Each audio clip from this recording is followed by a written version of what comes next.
Le cauchemar, il a commencé quand on a commencé à nous dire qu'il va falloir que vous produisiez du séjour, alors que nous, on avait l'habitude de prodiguer des soins.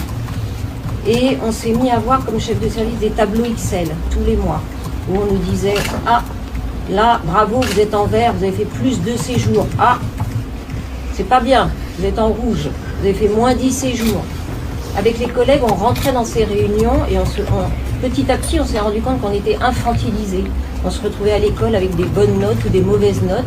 Et comme il était dit tout à l'heure, on a peur. On a peur parce que quand notre activité baisse, on nous supprime des moyens. On nous supprime ce qui coûte à l'hôpital.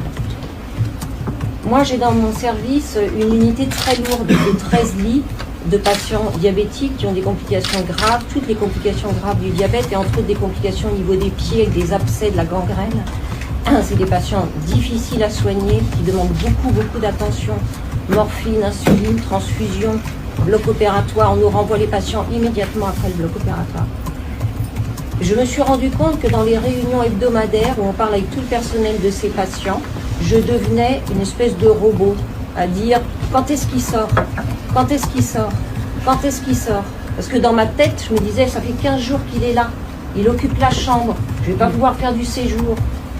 Chaque fois qu'une direction change, il faut que j'explique pourquoi dans cette unité de 13 lits, il faut 2 infirmières. Sinon, c'est ingérable. Je dirais qu'en plus, les difficultés qu'on a dans ces maladies chroniques sont des patients pas rentables.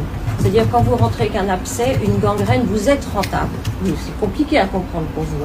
Vous êtes rentable au début de votre hospitalisation. Mais si on vous débouche les artères, vous êtes encore rentable. Par contre, si on n'arrive pas à vous déboucher les artères, vous commencez à ne plus être rentable du tout. On va vous garder un certain temps parce que votre plaie est complexe.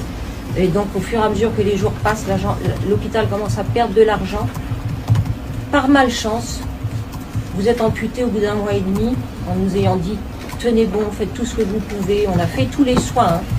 Malheureusement, parfois on perd. Le patient est amputé. Il redevient rentable quelques jours.